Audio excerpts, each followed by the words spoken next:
So, this is our fourth session of week 4 on marketing management advanced concepts. This is Jayanto Chatterjee and I have Dr. Shashi Shekhar Mishra with me. And we were discussing yesterday about brands and the particular concept of flanker brands. We were discussing about Coke and Thumbs Up, how Thumbs Up protects Coke from attack of Indianness or a certain type of new market opportunity also, which is represented by Thumbs Up, a different taste and a different promise. And the other kind of flanker brands or could be by way of variants. So, for example, Dabur red tooth powder was the original product. It had its own market, very popular in rural India, but then it was introduced in its new avatar like Dabur red toothpaste, and that was positioned with the herbal health promise against Colgate and other foreign brands. And in a way I would say this Dabur red is a brand architecture which is now being emulated by Patanjali and others.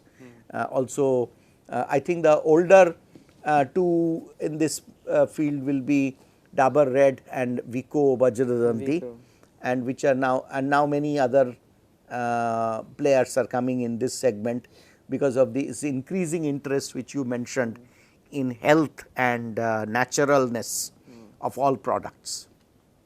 Okay.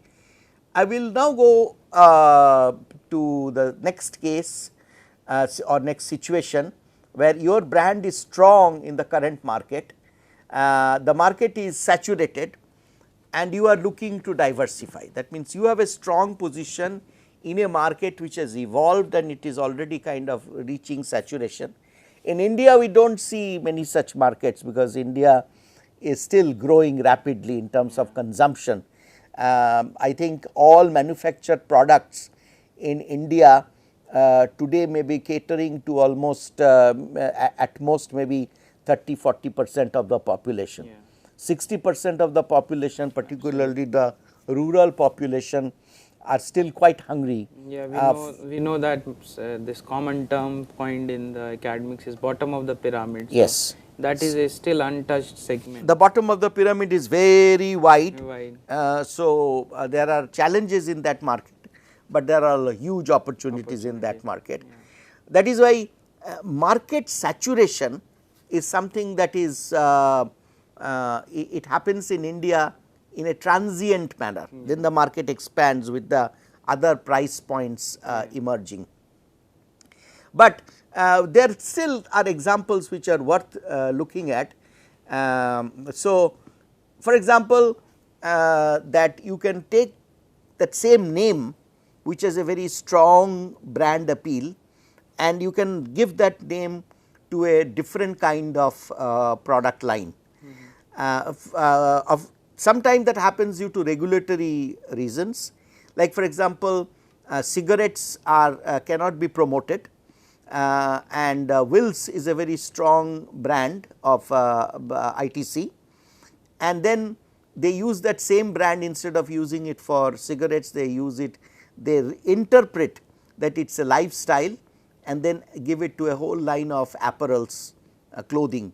So, Wills then become a clothing and fashion brand, and it still borrows from the attraction young people had. Some of them are now young, maybe middle aged people, and they are still, they recognize Wills and therefore it goes. So, line extension by in this. One good example of this line extension is that what we were showing previously also, this Dabur red, it was basically a powder form. Correct. Now they came the same brand. Correct. In this toothpaste. So another form, but it is the same product category.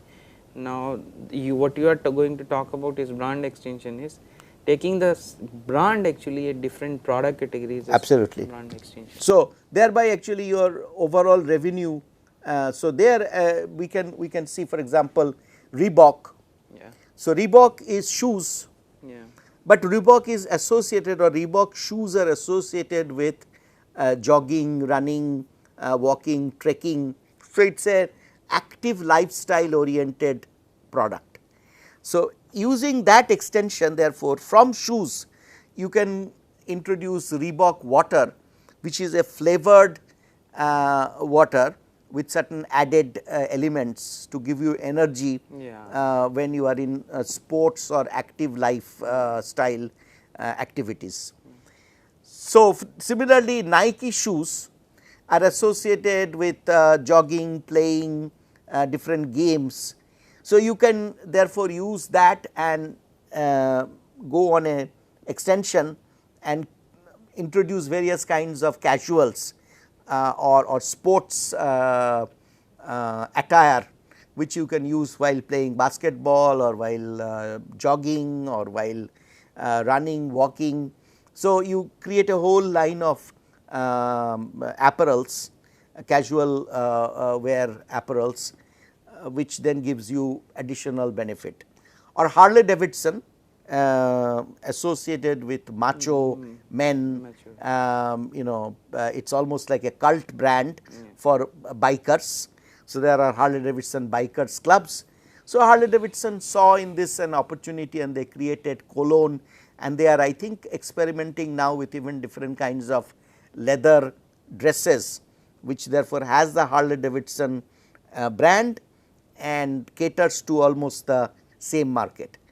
So, when we do this kind of extension, we are often serving the same customer, same set of customers, but for associated needs, not completely different needs, but associated needs. I think I will take it to the what you talked about, the same set of customer. From where this concept of brand extension came was initially at the beginning of the previous session you have talked about the cost of launching a new brand. So, the cost of a new product or a new brand is extremely high. Correct. And in that case, brand extension is a way that you reduce your cost of promotion, because you have a set of loyal customers, they have a very good recognition of your brand and they understand or they follow your brand very closely. So, anything launched by Nike or Reebok or Harley Davidson, its existing customer of its existing products are going to always have is likely to give a try to that new launch actually. Absolutely. And that is where this brand extension makes lot of sense, because more economic sense. Yeah. So, from a seller's side it is very cost effective in terms its launch cost is very less, and the failure is also very, I mean, it is seen that relatively the failure rates in the brand might be lower than compared to a newer brand. Absolutely. And then the thing, because you are starting with a sort of asset bank, yes, in a way. So, you are of leveraging, trust you already have a certain kind of brand equity and you are just leveraging the same brand equity Absolutely. into the another new product category. What has to be understood is in which cases generally it is seen that you can extend the brand. So, I think there are three dimensions under which you can leverage the brand equity, is that if you have a certain kind of substitute product. So, if you are a manufacturer of a tea and if you see that upcoming segment or upcoming market is coming for coffee or the other beverage, you can take the same brand. So, Nest tea or Nest coffee, the different. So, Nescafe is a very famous brand, but you can use that Nest and use a Nest tea. Yeah. So, that is one thing, and then you see that the complementarity is another dimension, the second dimension, where you see if you make certain kind of product, if you make a keyboard and if you launch basically a mouse there, or if you are a manufacturer of LCD and if you come out with any complementary product with that LED TV, then that will go as a basically you can launch it as a basically as a brand extension in the new product category, because customers understand that you are a brand that is present in that space. And the third dimension could be the transferability, where probably a customer understand that you have those capability as a manufacturer or the seller, that if you make this kind of product, you can also make this kind of product. So if you are probably making certain kind of shoes, you can probably also make the other sports item or those kind of thing. Yeah. And that is where these are the three dimensions where probably we see the leverages being taken out of an existing brand in the brand extension. I think originally this economic benefit Yeah. that you derive from this extension effort attracted most companies. So Sony was a strong player in music system around the world in consumer electronics. So they first expanded from their position to they introduced Sony camera. Then they saw that why not we go into the adjacent area, adjacent market. So they started producing cassettes and CDs which go into music system. So they acquired content manufacturing companies. They went one step forward and they acquired movie making companies. So because movies and they are all part of the same entertainment basket, and thereby they often actually we have seen that conglomerates like Sony have been created by this process of creating brand extension. Yeah. So therefore they in time today Sony therefore has become an umbrella brand not only for consumer electronics, but today it is an umbrella brand within which there are studios, within which there are movie distribution companies, within which there are exhibition and because Sony also owns large number of movie halls around the world and so on. A very important point of course is this word I just now used, adjacency. With that I want to introduce this other word which is on the screen, congruence, which means that there must be some rationale, some logic by which the customer will be able to create in his or her mind that this goes together. So if Johnson is doing very well Johnson's baby powder, then it makes sense to introduce Johnson baby oil. And they are all targeted to one segment, that's and the it's high congruence. Yeah, baby but care. sometimes this congruence point is very important because like say Harpic toilet cleaner, right. So it is now things that we do in the toilet. So like but if we now create a Harpic toothpaste, then this congruence will be detriment. So therefore that kind of brand extension here we have put it in a humorous manner, but even large companies sometimes have made this mistake. They have introduced products which have gone against the logic of congruence, and thereby that particular brand extension has failed, and often sometimes it has harmed the original. Same brand name and different product in the same product line, continuing examples like Dove soap and Dove shampoo, or Lenovo PCs and laptops as you were mentioning, or Sony as we discussed. And the main important point is that line extensions are safer strategies than brand extensions, since congruence in line extension is always higher. So therefore, like going from PC to laptop or from soap to shampoo is a surer recipe than say going from soap to toothpaste, because you are extending it a little, the adjacency is far removed in some cases. So maybe even if Dove tomorrow comes up with a toothpaste, it will its promotion will be tougher, because all the promises that are Dove, that it has moisturizing properties, works well for soap or shampoo, but the moisturizing is a non-issue when it comes to toothpaste.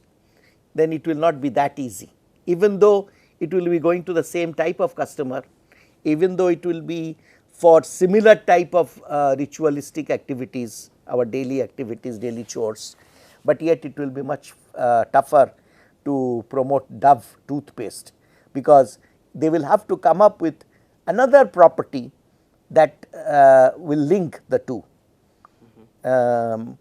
Sometimes people use just the flavor or the scent or the certain type of other attributes, like for example, soap and talcum powders sharing the same brand name. There are many examples, but shampoo to toothpaste, there are not very many examples, because the properties are challenged. I think I will now go into some B2B cases. Yeah. So, one of the in B2B, we know that we are fundamentally focused on utility and property and functions, but many times consumers do not recognize. So, when it comes to a computer, the brand appeals to the customer directly, because the customer sees the computer or the laptop. But Intel, which is the heart and soul of in a way of these machines, but it is inside, the consumer does not see. But at one point of time, Intel understood that it is very important for them to protect and create a brand position, because they were threatened by emergence of people like AMD, and they said that we must create a situation that where people will ask the computer seller. Normally we never ask the computer seller that whose graphic card you have, Yeah. but Intel wanted that the buyer should ask that do you have is your computer based on Intel. So, they created that famous Intel Insight campaign. They poured in billions of dollars in that campaign, but it has now created a situation for them that they can even allow local manufacturers to leverage their product Based on Intel. just based on the Intel name. So, a completely non brand in the sense of a computer global branding in any market like India can survive and grow by giving the Intel promise, by saying that I have the motherboard from Intel, everything inside the computer is from Intel. So, this ingredient brand building, Intel is a very, very good example of that.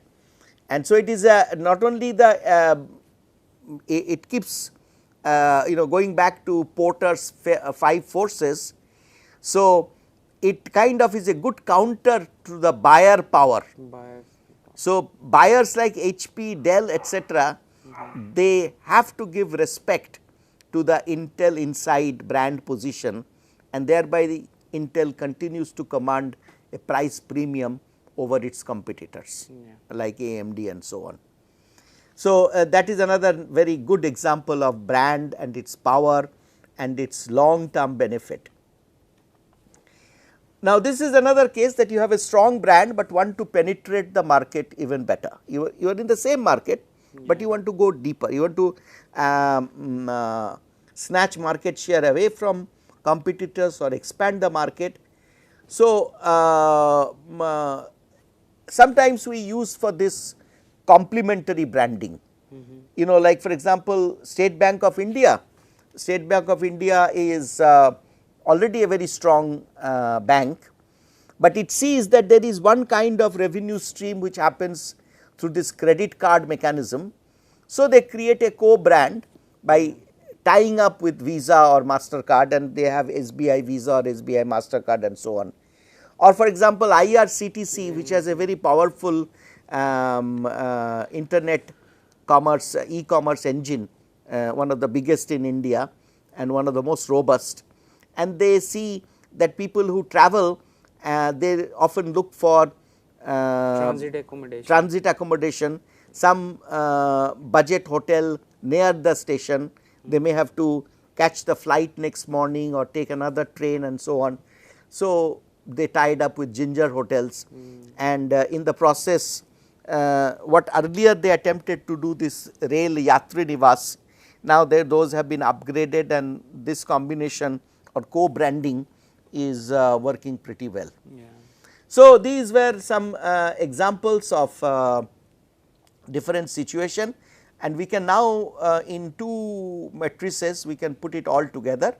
So, if we have on product old and new and market old and new, then we can see that these are this is in a way another representation of the famous Ansoff matrix. Yeah. So, existing product, new product, and existing market, new markets. This 2 by 2 will lead us to different types of brand strategies. So, when we are an existing product in an existing market, it actually has to use market penetration. So, there we are strategies are sub branding, flanker branding, co-branding. When we have we are in an existing market, but we have a new product, then we need to do market development, therefore, we have to do brand extension, line extension. If we have a new market, new product situation, that is a total diversification.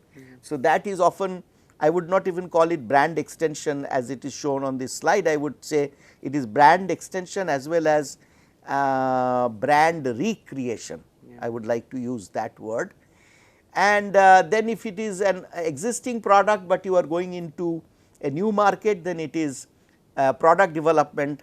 So, there actually you can go for things like ingredient branding and co-branding, etc. So, this is one matrix, and the other one is this product line versus brand name.